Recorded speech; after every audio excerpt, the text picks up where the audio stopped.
Bonjour, Laurent à l'appareil, très content que vous soyez ici. Aujourd'hui, je réponds à une question très fréquemment posée. Comment fait-on pour avoir un flou dans l'arrière-plan de notre photo? Tout d'abord, ce phénomène a un nom, ça s'appelle la profondeur de champ. Si tu souhaites améliorer tes compétences en photo, je te suggère grandement d'apprendre comment gérer la profondeur de champ. Alors, la profondeur de champ, c'est quoi? C'est un phénomène qui se produit lorsque un objet se trouve à l'avant ou à l'arrière du plan focal. Le plan focal, c'est tout simplement là où le sujet est net. Plus simplement, tout ce qui est en avant et tout ce qui est en arrière devient de plus en plus flou. Il existe deux méthodes pour gérer votre profondeur de champ. La première méthode, puisqu'on est en 2018, il vous suffit d'avoir un cellulaire assez récent. Les nouveaux cellulaires ont généralement deux caméras, ce qui vous permet de faire des photos en stéréo. Par la suite, le cellulaire prend les deux photos, les compare et est capable de produire artificiellement une profondeur de champ. Ça permet de rendre les photos plus agréables à regarder et c'est pas très compliqué à utiliser. Le seul problème, c'est que vous êtes pris avec un appareil photo qui est en fait un cellulaire. Ça dépend dans la majorité des cas, mais c'est assez contraignant. Maintenant, la deuxième méthode, plus classique, plus optique, car la profondeur de champ, c'est avant tout un phénomène optique.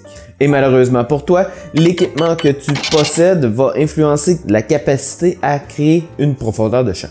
Plusieurs facteurs influencent la quantité de profondeur de champ, voici les principaux. La grandeur du capteur dans ton appareil photo influence grandement la quantité de profondeur de champ que tu vas être capable de produire. Grosso modo, plus tu as un grand capteur, plus il va être facile de créer une profondeur de champ réduite. Pour l'instant, retiens seulement que la grandeur du capteur a son influence, j'y reviendrai plus tard. Deuxième facteur très important, la distance entre la caméra, le sujet et l'arrière-plan.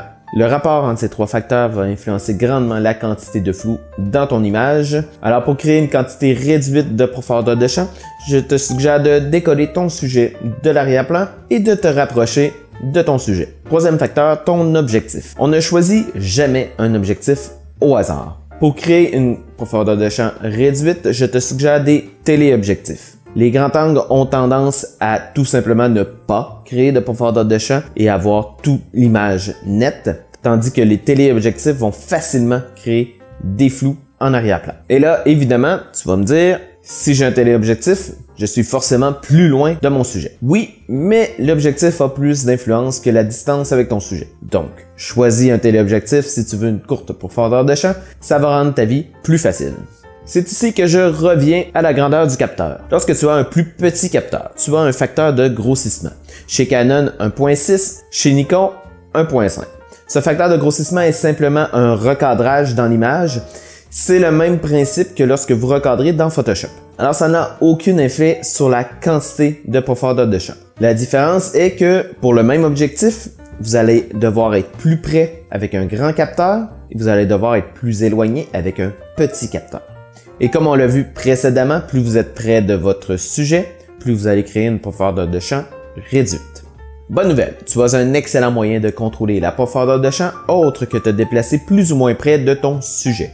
Et j'ai nommé le diaphragme. Pour avoir le maximum d'effet, ouvre ton diaphragme. Tu n'as qu'à le fermer davantage pour avoir une profondeur de champ plus grande et ainsi avoir moins de flou dans ton arrière-plan. Attention, lorsque tu fermes ton diaphragme, tu réduis la quantité de lumière qui entre dans ton appareil. Alors n'hésite pas à jouer avec ton exposition pour avoir une image parfaite. Puisque le diaphragme a une importance, je te suggère à l'achat d'un objectif de bien vérifier la grandeur de ton ouverture. Un objectif à grandeur f1.4 va te permettre de réduire la profondeur de champ de tes photos et ainsi avoir plus de contrôle sur celui-ci. Avant d'aller plus loin, je veux te parler d'un bouton qui permet de visualiser la profondeur de champ. Ce bouton permet de fermer le diaphragme lorsque vous regardez dans l'œil. Il va grandement réduire la quantité de lumière qui va entrer. Ça va être tout noir! Mais va vous permettre de voir la quantité de flou dans votre arrière-plan. Alors je t'invite à peser le bouton sur ton appareil pour voir l'effet que ça donne et ainsi pouvoir l'utiliser dans tes shootings. Alors on se retrouve à l'extérieur pour un petit exemple à l'aide d'une fleur que j'ai trouvée sur mon terrain.